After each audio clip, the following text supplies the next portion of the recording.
Vanakkam, Namaste. Today I am very happy to bring to you yet another interesting story for the wonderful audiences of this online storytelling session. But before today's story, let me give you a small exercise which you will all enjoy, irrespective whether it's a children or parents or even grandparents. For this, I want you to do first our cultural pranam. Yes, if we meet somebody, what we have to do? We say pranam, namaskaram, namaste, right? So we go to hold our hands like this and say pranam and we rub our hands. Yes, we rub our hands. And as we rub our hands, you're gonna you're gonna feel heat getting generated in your palms. Now slowly take away the palms. Do you feel a pressure? Now this friction, you slowly take your palms and keep it in your ears. And tell yourself that today I am going to listen to the story completely. Not just from my ears that I am going to listen, I am going to understand the story's lessons. Okay? And then again we do this. And then you're going to keep it in your neck. And tell yourself that once I listen to the story, I am going to retell it to many others. Okay. Now that you are ready for the story, I am also going to give you a small secret of how to listen to a story effectively. Yes, listen to a story effectively. You heard it right. For this, simple. When we are listening, we should start seeing it as pictures. We should start trying to imagine whatever being told by the storyteller. We'll do a small exercise before we begin the actual interesting story. For this, I want you to close your eyes and imagine that you are holding a mud pot, a clay pot. Try to imagine that you are holding a mud pot, clay pot in your hands. And then suddenly somebody comes and pours liters and liters of pure cow's fresh thick milk into the pot. And as you are holding it, you can feel the heaviness once the milk is poured inside. You can even try to listen to the sound of the milk getting poured. And then when you look inside the pot, you can see that the pot is half full. And when you look inside the pot, you can see that the pot is half filled. Now, as you see it, you try to keep the pot on the ground. You try to take a churning stick or a normal wooden stick, keep it inside, and take a rope, or at least just hold the stick and start to churn. How we did this exercise? Like this. Start to hold the stick and start to churn. Try to churn the milk now. Yes, you are doing churning the milk. As you go fast, fast, fast, and you would see the milk getting churned. It is starting to rotate. And the faster you do, the more foam it is giving you out. There's a lot of foam. There's a lot of lather that is coming out on the top layer of the milk. And as you churn, you will see that from the layers, the thick layers, there comes cream.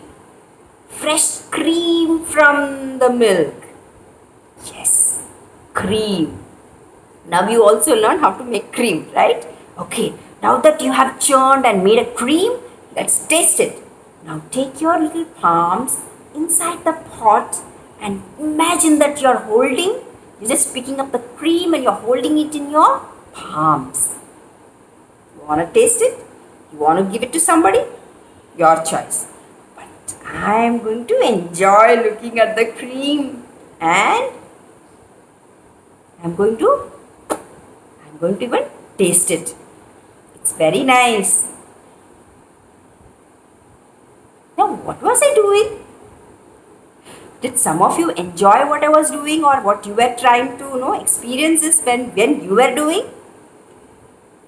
They were actually imagining a real pot and a milk and then churning process, and then we were actually making cream out of it. Yes? And in the process, most of you, if you have followed my instructions carefully and you have done it religiously, you would have felt the whole joy of it. And maybe some would have even felt as if you have actually tasted the cream. That is the power of our mind, of our brain. Okay, let me not get seriously into that. Now that you are ready to see the story as pictures, let me go straight into the story. Because this story has to do something with churning of milk.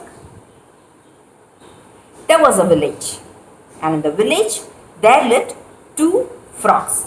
A real naughty frogs, I must tell you. Never they used to listen to anybody, not even to their parents. One fine day, as it was raining day, they loved going out and they hopped and went straight here and then. And the villagers were so busy in their clay pot pouring the milk and churning and making what? Cream. They were taking out cream from the milk and they were all busy churning. And as they were hop, there was one pot of milk where nobody were around. And as this green frogs, one frog was a bit fat and the other frog was a bit thin. But both were best of friends.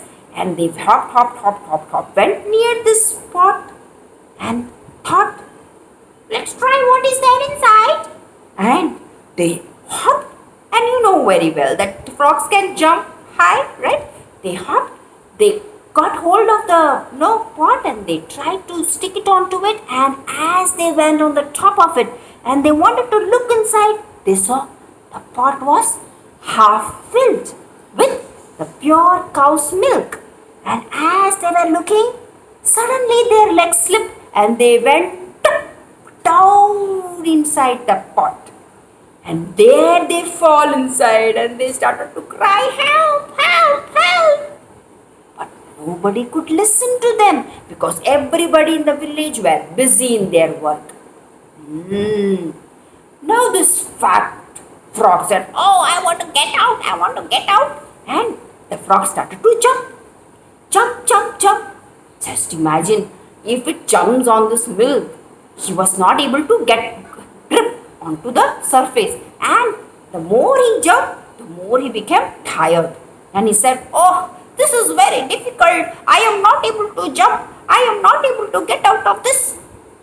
On the other hand, the thin frog, which was also holding on to it, and it was also trying to jump, but again, like the fat frog, it was also not able to get out of the pot, and it also jumped, but the thin frog said, oh my friend, don't worry, keep trying, you must definitely be able to get out of this pot.